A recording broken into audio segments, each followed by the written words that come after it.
Hi hello नमस्कार, Deepa's food blog मराठीमध्ये तुम्हा सर्वांचं स्वागत आहे। तर आज आपण बनवणार आहोत, तुम्ही जर कधी जळगाव किंवा खानदेशात गेले असाल तर तिथं छान अशा पद्धतीने रस्सा आणि पोहे मिळतं। मी त्याच पद्धतीने तुम्हाला आज रस्सा आणि पोहेची रेसिपी शेअर करणार आहे। तर व्हिडिओ नक्की बघा। व्हिडिओ आवडल्यास व्हिडिओला लाईक करा आणि चॅनलला सबस्क्राइब करा।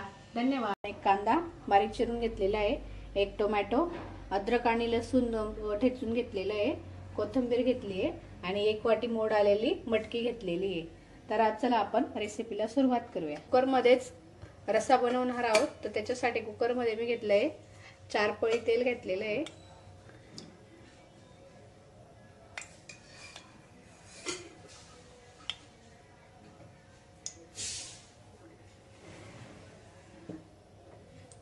तेल चांगलं तापलं की आपण त्याच्यात घालणार आहोत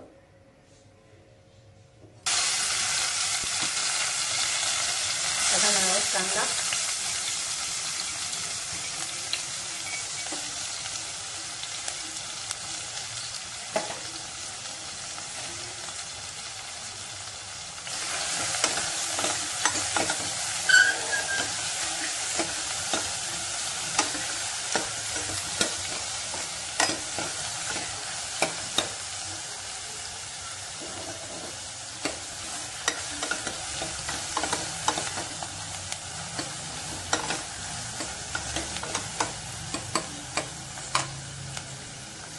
कांदा छान परतू द्यायचा आहे। त्याच्यात आपण कांदा चांगला शिजावा म्हणून थोडंसं मीठ घालणार आहोत।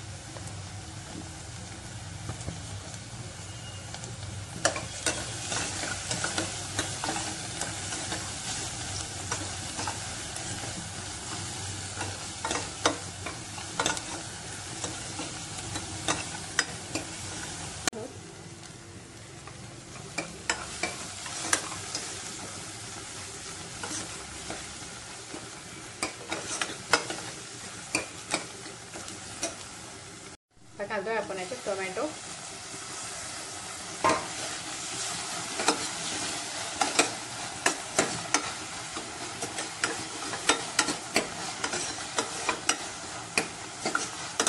टोमॅटो चांगला शिजू द्यायचा आहे।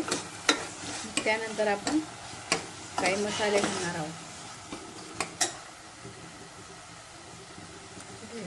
टोमॅटो आपला इथं चांगला शिजून आला आहे। आता ही आपण इथं घेतलेले आहेत, हा घेतला आहे खानदेशी पद्धतीचा काळा मसाला, हा गरम मसाला घेतलेला आहे, लाल चटणी घेतलेली आहे आणि हळद घेतलेली आहे। तुम्ही याच्यात कांदा लसूण मसालाही ॲड करू शकता। तुमच्याकडे जर खानदेशी मसाला नसेल तर तुम्ही कांदा लसूण मसाला पण टाकू शकता।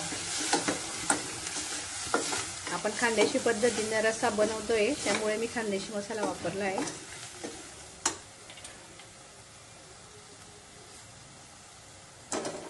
थोडंसं इथं गरम पाणी घातलेलं आहे।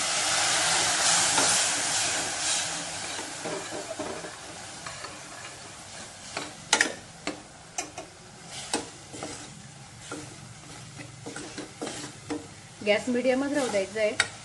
आता आपलं हे चांगलं शिजून आलंय। आपण याच्यात घालणार आहोत मोड आलेली मस्त स्वच्छ धुवून घेतलेली 1 वाटी मटकी। मी 4 जणांसाठी बनवते तर मी 1/2 किलो मटकी घेतलेली आहे। तुम्ही जर जास्त जणांसाठी बनवणार असाल तर तुम्ही याच्यापेक्षा याचं प्रमाण दुप्पट करू शकता। तुम्ही या पद्धतीने एकदा मस्त खानदेशी पद्धतीने मटकी रस्सा पोहे बनवून बघा, खूप छान लागतं चवीला। तर टाकतोय आपण मीठ,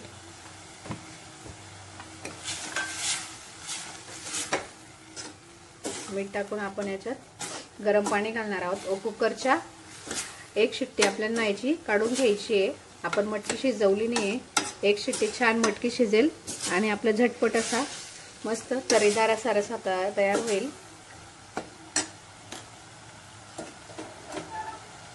जे हॉटेल गाड्यावर बनवतात त्यांच्याकडे मोठे मोठे पातेले असतात, त्याच्यात या जास्त क्वांटिटीमध्ये रस्सा बनवतोय। जास्त भांडे भरायची तामझामच नाहीये, तर याच्यात पाणी जास्त घाला। रस्सा आपल्याला पातळच ठेवायचा आहे। तर आपण बनवतोय पोहे। पोह्यासाठी घेतले मी इथे एक मोठा कांदा घेतलेला आहे, 5 ते 6 हिरव्या मिरच्या, 10 ते 12 कढीपत्त्याची पानं, मुठभर शेंगदाणे आणि चवीसाठी कोथिंबीर. तर आपण आता कढई तापत ठेवलेली. इथं कढईमध्ये घेतलंय मी 3 पळी तेल घेतलेलं आहे. पोह्यासाठी जास्त तेल नका वापरू. आता आपण याच्यात शेंगदाणे तळून घेणार आहोत.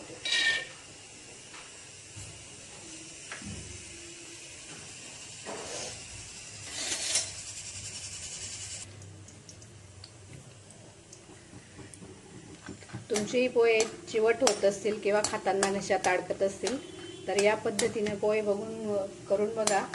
कधीच पोहे घशात अडकणार नाही आणि चिवटही होणार नाही. 3 ते 4 तास मऊ राहतील अशी पोहे बनवणार मी. तर एकदा अशा पद्धतीने नक्की ट्राय करा. शेंगदाणे चांगले मस्त खरपूस भाजून घ्यायचे. असा आवाज येतोय शेंगदाण्यांचा. तडतडले मस्त. तर दाताखाली खूप छान लागतं असे खरपूस झालेले शेंगदाणे.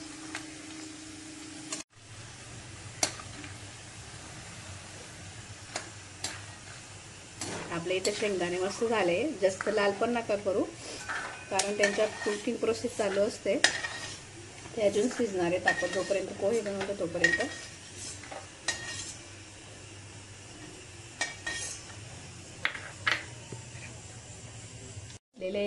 हे चाळणीने मस्त चाळून घेतलेले आहेत.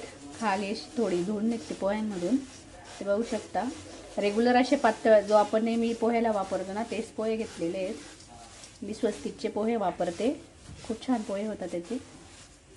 आता आपण याला भिजवून घेणार आहोत. जास्त चोळायचे नाही यांना. फक्त असं हलक्या हाताने खालीवर करून घ्यायचे. मी 4 जणांसाठी पाव किलो पोहे घेतलेले. आता आपण फोडणी देऊया. आपण याच्यात टाकणार आहोत मोहरी, जिरे,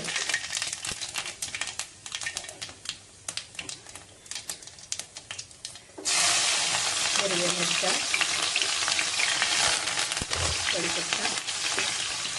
मिरच्या आधीच टाकून घ्यायचे म्हणजे तेलामध्ये त्याचा मिरच्यांचा छान फ्लेवर करतो. थोडासा हिंग. ज्याला पोह्याची ॲसिडिटी होत असेल तर हिंग टाकूनच पोहे करा म्हणजे ते पोहे ॲसिडिटी कोथिंबीर थोडी आणि कांदा.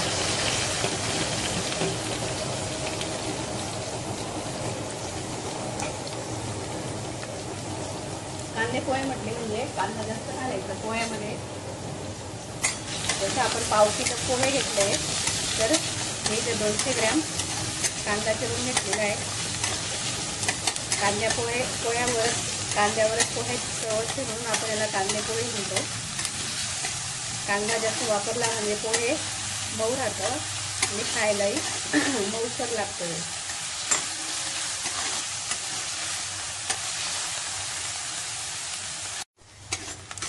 आपण इथंच घालणार आहोत थोडी हळद.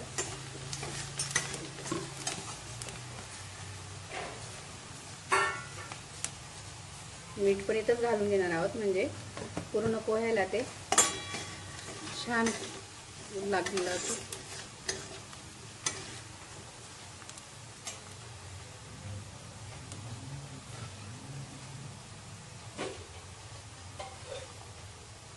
थोडी साखर.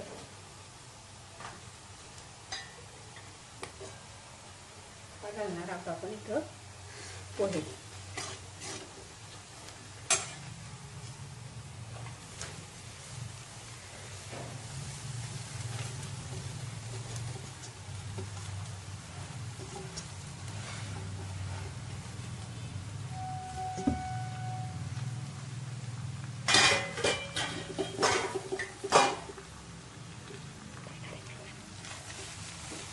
गॅस मोठा ठेवायचा आहे. पोहे फक्त असं साईडने परतवायचं आहे. एकदम मध्ये असा उलट न घालू नका. पोह्याचा जास्त चुरा होतो. फक्त हलक्या हाताने त्याला परतत राहायचं आहे.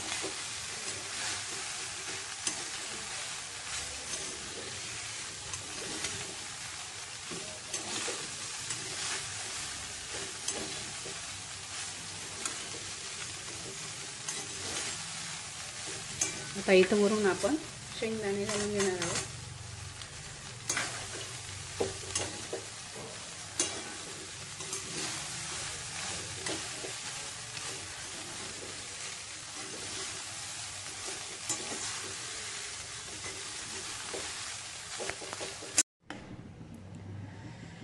तुम्ही बघू शकता आपला रसा पण तयार आहे. हे बघा मटकी आपली किती छान शिजलेली आहे. एकच शिट्टी घेतलेली आहे मी. झटपट असा आपला मटकीचा रसा आणि पोहे तयार आहे. तर चला आपण आता सर्व करूया. पोहे तयार झाले. आता वरून आपण थोडा, आता आपण सर्व करतोय म्हणून लिंबू आता पिळतोय. जास्त जण जर असतील तर लिंबू डायरेक्ट इथंच पिळून द्यायचं आहे पोह्यावर, म्हणजे नंतर लिंबूची फोड द्यायचं काम नसतं. आणि लवकर पण पिळू नका, नाहीतर मग पोहे कडवट लागतं.